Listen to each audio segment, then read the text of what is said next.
Afin d'aider les professionnels de la formation à mieux cerner les besoins des apprentis en Guyane, le Césaire a mené une étude sur les freins de l'apprentissage et proposé plusieurs moyens de les contourner. Plus de détails dans notre édition.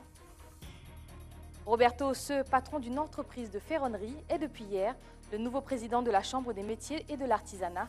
Celui qui représente la liste arrêtée de tourner en rond se confie dans notre journal.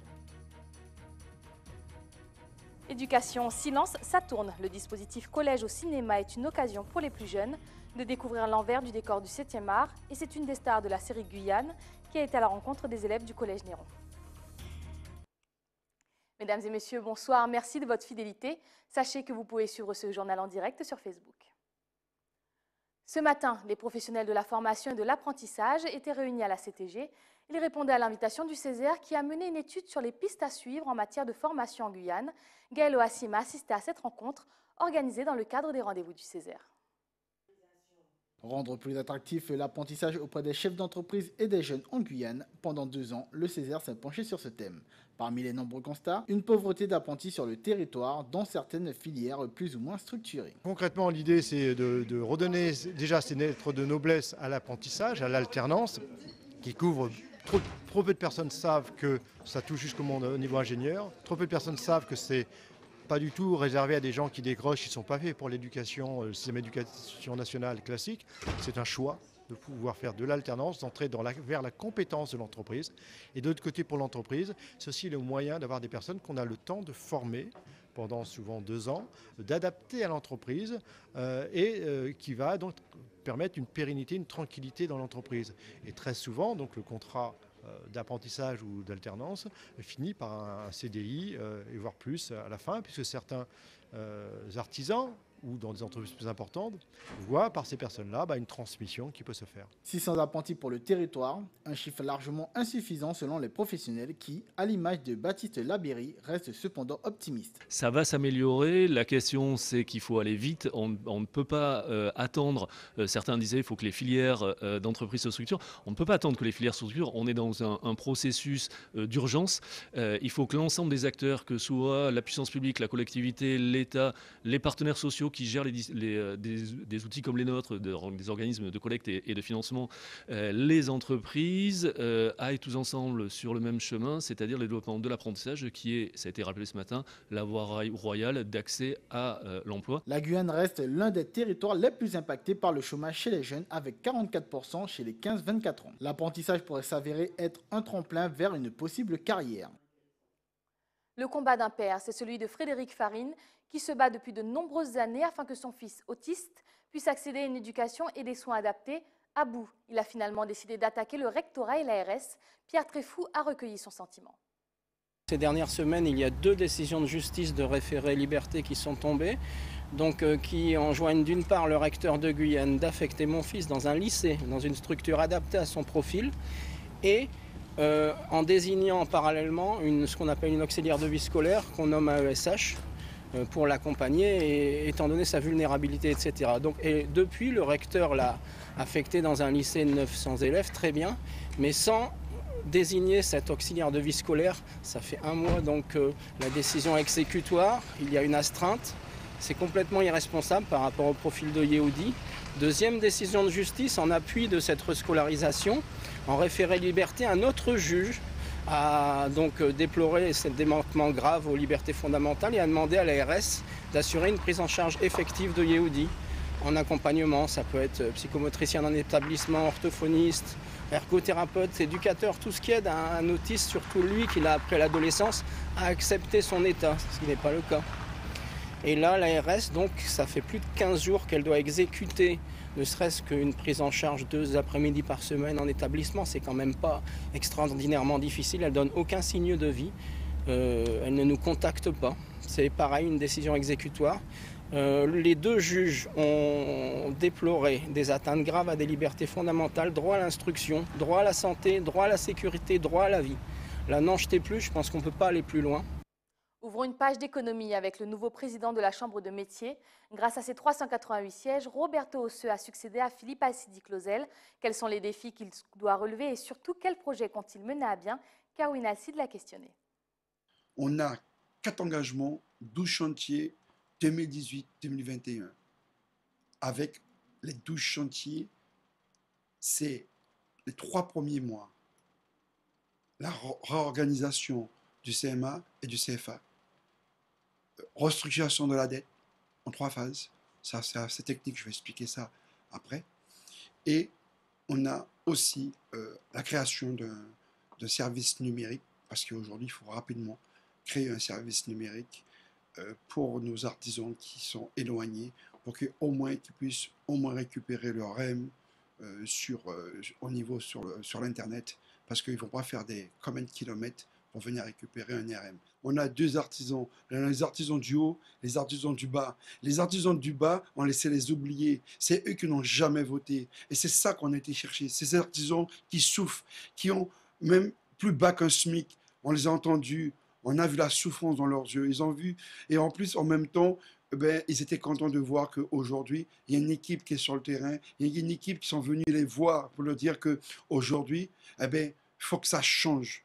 Et ce changement-là, on l'aura d'ici la semaine prochaine. Je pense appeler les 2 équipes pour justement qu'on puisse se mettre ensemble. Je leur proposer de venir à travailler ensemble parce que c'est l'intérêt général pour les artisans. Aujourd'hui, cette chambre-là, j'avais besoin de tout le monde. J'ai vraiment besoin de tout le monde parce que je crois fortement que cette chambre doit, et c'est ensemble qu'on pourra sortir cette chambre-là dans cet état. Suite au mouvement de mars et avril, le Fonds de Guyane solidaire avait été créé afin d'apporter un soutien aux familles durement touchées par les barrages. Ils ont récolté 17 000 €. Comment cette somme a-t-elle été utilisée? Jonathan Larieux a posé la question à Enrica Innocent. Nous avons eu énormément en fait de dons, que ce soit des dons de particuliers ou le don en fait des différentes plateformes également qui avaient pu récolter des fonds de leur côté, qui nous ont rejoints tout simplement. Nous parlons quand même d'une trentaine de dossiers, mais 148 unités familiales, c'est-à-dire 148 personnes composant en fait cette trentaine de familles, on peut bénéficier de cette aide apportée par le Fonds Guyane solidaire. De l'autre côté, la DES, nous avons essayé de faire au mieux et d'apporter en fait notre professionnalisme dans le montage des dossiers, dans l'étude des difficultés que ces personnes pouvaient rencontrer, car il y a des critères particuliers à prendre en considération. Nous estimons que dans cette période de difficultés que la Guyane en fait rencontre et que nous rencontrons tous, nous avons pu faire au mieux et nous sommes très fiers et nous remercions en fait l'ensemble de la population guyanaise d'avoir participé avec autant d'élan et de générosité en fait à ce dispositif. Nous avons tous été embêtés, intrigués par ce que la Guyane en fait traversait ces derniers mois, et ça a été vraiment en fait une volonté de personnes de la société civile de pouvoir créer et de faire quelque chose. Restez avec nous à venir dans votre journal. Le cinéma s'invite au collège grâce à un dispositif national qui permet aux plus jeunes de découvrir le 7e art. Et puis, à quelques semaines du carnaval, notre Touloulou se prépare à intégrer le patrimoine mondial de l'UNESCO. Finalement, l'usine du Galion sera bien raccordée à la centrale Albioma, une décision prise aujourd'hui en plénière de la CTM après 5 heures de débat. Pour la dernière de l'année, la quasi-totalité des élus s'est exprimée sur le sujet. Reportage d'Alizé Lutran et de Michelet François. Les salariés de l'usine du Galion à la tribune, une prise de parole exceptionnelle au cours de laquelle ils énumèrent consciencieusement les irrégularités des expertises menées dans ce dossier. Sur le document devis est mentionné le nom de la SARL. La SARL n'a pas demandé de devis à M. Morin, n'a pas demandé de devis à Bacon Granson. Et ce devis est intitulé SARL à l'attention de M. Morin. C'est de l'usurpation. S'ensuivent d'interminables passes d'armes, les esprits s'échauffent, chacun y va de son analyse. La chantier ne mange pas, c'est parce qu'elle est simplement entretenue. C'est eux les mauvais, c'est eux les petits salauds qui n'ont pas fait le boulot de ramonage pour aller entretenir. Il faudra 5 heures de confrontation pour parvenir au vote. Résultat du match, 18 voix en faveur du raccordement du Galion à Albioma et 18 autres pour la réparation de l'actuelle chaudière. Un résultat ex aequo qui suffit pour entériner le couplage provisoire des deux usines. Si la CTM est actionnaire majoritaire de la SEM du Galion, c'est au final le conseil d'administration de l'usine qui a le dernier mot dans ce dossier. Les votes d'aujourd'hui étaient seulement considérés comme des avis. Une excellente nouvelle et surtout pour protéger tous les emplois qu'il y a autour de l'activité. Vous savez, la filière canne-sucrum, c'est une filière qui a un axe économique important, mais un axe social important aussi. C'est 4000 personnes qui gravitent autour de la filière. En plus, c'est vrai que les éléments sont liés entre eux, c'est extrêmement fragile. Donc, il faut tout faire pour protéger la filière canne-sucrum. Pour l'opposition, c'est une victoire, certes, mais en demi-teinte. Donc une non-décision de la CTM. J'ai même entendu des gens dire qu'ils ne prenaient pas part au vote. C'est affligeant ce genre de spectacle. Moi, ce qui m'attriste, c'est qu'après 3 renvois et 2 années d'attente, on soit aujourd'hui dans un débat où ont été exposés autant d'approximations, autant de dossiers non compris, non entendus, non connus, venant de personnes qui réclament la responsabilité. Ça me rend triste parce qu'il y a la survie d'une filière extrêmement importante à assurer à la Martinique. Jean-Philippe Nilor, celui qui avait plaidé en faveur de la réparation de la chaudière, estime être allé jusqu'au bout de sa démarche. On a tout fait pour conditionner, pour orienter le choix des élus martiniquais. Nous avons quand même pu démontrer que nous avions une capacité de résilience et de résistance et que au moins un certain nombre d'élus ont eu le courage de s'élever contre ce type de pratique-là. Nous avons pu démontrer, je suis fier de ça, d'avoir contribué à démontrer qu'il y avait d'autres alternatives possibles et surtout d'avoir mis le doigt sur toute la maltraitance qu'il y a eu au niveau de ce dossier-là. Et quels sont ceux qui ne prennent pas part au vote? Parmi les 5 abstentionnistes, le président de l'Assemblée lui-même, Claude Lise, a estimé que dans un cas comme dans l'autre, les expertises mises à la disposition des élus n'étaient pas suffisantes pour statuer. Le raccordement des 2 entités devrait avoir lieu en début d'année. Les actionnaires privés de la SEM Galion financeront en totalité et à hauteur de 500 000 € ce couplage. La campagne sucrière devrait donc avoir lieu en temps et en heure. Éducation maintenant avec le dispositif national Collège au cinéma qui est un moyen pour les plus jeunes d'échanger avec des acteurs et actrices qui ont fait de leur passion leur métier. Anne Suarez de la série Guyane a été à la rencontre des élèves du Collège Néron. Jonathan Lariot a immortalisé leurs échanges. Face aux élèves du Collège Rébert Néron, Anne Suarez, une des actrices principales de la série Guyane. Dans ce moment privilégié d'échange avec l'actrice, les élèves n'hésitent pas à poser des questions.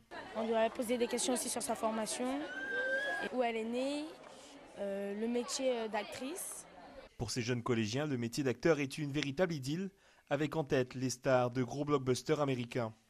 Après quelques explications, Anne Suarez leur dévoile une réalité qui est bien différente. C'est toujours impressionnant d'avoir quelqu'un qui se déplace pour venir nous voir. Enfin, moi, j'étais contente de ça, comme si on s'intéressait à mon cas, finalement. Et puis, il y a tout le truc aussi un peu autour de l'acteur qui est une espèce de fantasme autour de ça qui n'est pas forcément justifié, en fait, parce qu'on est aussi proche d'une forme d'artisanat. On est vedette même quand on est une vedette. Et c'est intéressant de les faire rentrer à l'intérieur de la pratique, en fait. Car l'acteur n'est pas seul sur le plateau de tournage, toute une équipe l'accompagne. Caméraman, preneur de son, maquillage, derrière un acteur se tient une véritable organisation. J'imaginais que ça serait plus facile en fait. J'imaginais que il n'y aurait pas tout ce métier derrière la caméra. C'est la première fois que je rencontre une actrice en vrai. Donc pour moi c'est un moment vraiment marquant. Sincèrement, j'aurais pas pensé ça parce que moi j'ai pensé que ce serait plus facile, mais c'est pas le cas. Mise en place par l'association GECAM, référence du monde cinématographique guyanais, cette matinée d'échange vise à faire prendre conscience du travail dans les coulisses du grand écran. L'image, les nouvelles générations baignent dedans, elles en mangent au petit déjeuner, au déjeuner et au dîner. Donc c'est très important de pouvoir leur montrer qu'il y a différents types d'images, qu'il y a une construction derrière l'image, enfin voilà, et que l'image a du sens. N'est pas là que c'est pas de l'image fast-food. Si le métier d'acteur est idéalisé par ses élèves, beaucoup se rendent compte en fin de journée que le travail est énorme. Loin d'attirer, l'on préfère pour beaucoup rester assis, à juste regarder le film plutôt que de le jouer. Après avoir intégré le patrimoine universel français, notre Touloulou ambitionne d'intégrer le mondial, celui de l'UNESCO. Un comité de pilotage était organisé aujourd'hui pour cette nouvelle étape fixée en 2020. Myrtori Balrilos détaille le plan d'action à Gaël Ouassim. Il s'agit d'une véritable prise en charge par les politiques et par la population aussi de son patrimoine, parce que c'est ce patrimoine qu'il faut mettre en valeur. Il ne s'agit pas du côté festif du carnaval uniquement, le bal Paris masqué avec les représentations que nous avons habituellement, mais de bien comprendre qu'il s'agit de quelque chose de très particulier qui relève effectivement du patrimoine guyanais qui mérite d'être protégé, d'être présenté, d'être valorisé. Nous avons près de 10 000 signatures et c'est ce qui nous a valu d'ailleurs cette inscription au niveau français, mais il faut maintenant un travail encore plus conséquent. Par exemple, il faut traduire, il faudrait que nous ayons une maison du carnaval, il faudrait que nous ayons des permanents, il faudrait que nous puissions nous rendre dans les différentes invitations qui nous sont faites pour la présentation du carnaval guyanais. Lorsque l'on parle de l'inscription, on parle du Touloulou, les personnes ont l'impression qu'il s'agit simplement de la partie bal où on danse, etc. Pas du tout. Il y a l'aspect scientifique, il y a l'aspect recherche. Il faudrait que la population prenne conscience que aussi bien le tambour que les danses traditionnelles, que eh bien, le carnaval et les Touloulous, cela représente un patrimoine, c'est leur identité, c'est l'identité guyanaise et que ça a une grande valeur. Donc, il faut se mettre au travail pour pouvoir valoriser tout cela et faire en sorte que ça arrive en 2020 en bonne position pour être accepté et que nous puissions avoir une satisfaction. Direction la Guadeloupe où, à l'occasion du lancement de la saison, Costa Croisière a invité nos correspondants sur place à venir découvrir les coulisses du Costa Pacifica lors des préparatifs de la croisière de Noël. Le Costa Pacifica accoste pour la première fois sur nos côtes pour une croisière spéciale Noël dans la Caraïbe. Guadeloupe, c'est une des destinations préférées de Costa. C'est 24 ans que Costa Croisière organise des croisières dans les Caraïbes, dans les Antilles. Et c'est un marché, beaucoup de monde, ils aiment venir sur les paquebots de Costa. Et on va célébrer le Noël avec nos passagers européens, de la France métropolitaine, mais aussi des Martiniques et de Guadeloupe. Dans les périodes de fête, on a plus de choses que dans un croisière normal. On organise plus de fêtes et aussi on a des changements, par exemple, dans notre menu parce qu'on va offrir plus de produits typiquement italiens pour les fêtes et on va créer aussi un mélange avec la cuisine antillaise. Au niveau de divertissement, on a notre équipe d'animation qui va organiser presque chaque jour des événements différents pendant la journée, la soirée et aussi à la nuit. On a beaucoup de fêtes dans le pont ouvert de la piscine. On a aussi sur le bateau 2 groupes différents, un duo et un trio de musique caraïbe. Beaucoup de monde aime le zouk, alors on est préparé pour ça. Pour Lise, c'est l'occasion de passer les fêtes autrement et de profiter de tous les avantages qu'offre ce paquebot. Je suis de la Martinique, donc en Martinique, et cette fois-ci on a voulu changer un petit peu et pourquoi pas une croisière. Il est très beau. Par rapport à d'autres costas qu'on a pu faire, on le trouve particulièrement beau. Et non, la prestation aussi, ne serait-ce que culinaire aussi. On a été agréablement surpris à ce jour. Mais bon, ça ne fait qu'une nuit, mais c'est quand même pas mal. On a trouvé sympa. Ils ont un beau spa qu'on va tester tout de suite. 3200 passagers prendront donc part à cette croisière. Au programme, farniente autour des musiques de chez nous et dîner de Noël à l'italienne. Sans oublier le casino et ses machines à sous et les plaisirs bien-être du spa en pleine mer. Et si vous pouviez vous glisser dans la peau de vos héros vidéo préférés, c'est ce qui est arrivé à Spencer et ses amis dans le reboot de Jumanji, sorti plus de 20 ans après l'original. Découvrons ensemble ce film au casting royal. Nos petits comiques, soyez les bienvenus en retenue. Spencer, Bethany, Fridge, Martha. Vous savez tous très bien ce qui vous amène. Vous devriez vous demander qui vous êtes et qui vous voulez devenir. Fort heureusement, vous allez avoir tout le temps d'y réfléchir en rangeant le sous-sol. Ça craint. Yo Spencer, c'est quoi? Jumanji, un jeu pour tous ceux qui espèrent laisser derrière eux leur univers. Qu'est-ce que c'est? Des noms d'avatars. T'en choisis un et t'incarneras le perso qui correspond. Lequel je prends? Ça doit pas être important. On joue? Il se passe quoi là? Qu'est-ce que t'as en main? C'est quoi ce délire?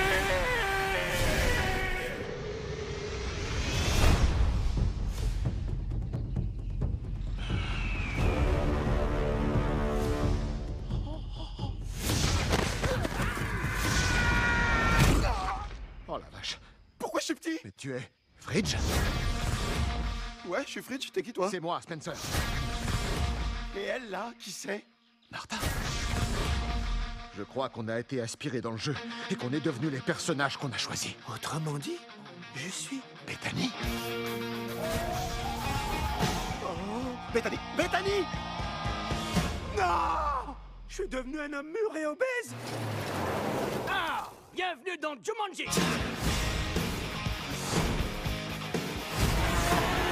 Tout le monde dégage! Mais pourquoi je suis aussi lent? Wow.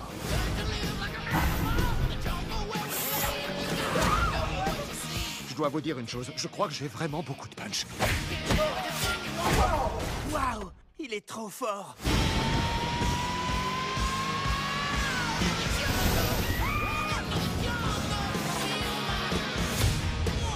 Ça, c'est un homme et un vrai. Chiale pas, chiale pas. Chiale pas, ça va aller. Arrête, arrête. Je le kiffe trop.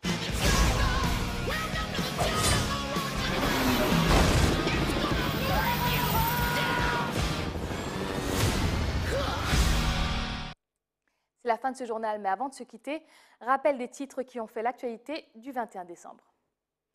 Afin d'aider les professionnels de la formation à mieux cerner les besoins des apprentis en Guyane, le Césaire a mené une étude sur les freins de l'apprentissage et proposé plusieurs moyens de les contourner. Nous avons présenté les détails dans notre édition. Roberto Osseux, patron d'une entreprise de ferronnerie, est depuis hier le nouveau président de la Chambre de métier de l'artisanat. Celui qui représente la liste arrêtée de tourner en rond s'est confié dans notre journal. Éducation, silence, ça tourne. Le dispositif Collège au cinéma est une occasion pour les plus jeunes de découvrir l'envers du décor du 7e art. Et c'est une des stars de la série Guyane qui a été à la rencontre des élèves du Collège Néron. C'est la fin de cette édition. Tout de suite, le journal de BFM TV. Quant à moi, je vous donne rendez-vous demain, même heure, même chaîne. Excellente soirée sur ATV Guyane. C'est Mounian. Belle bonne soirée.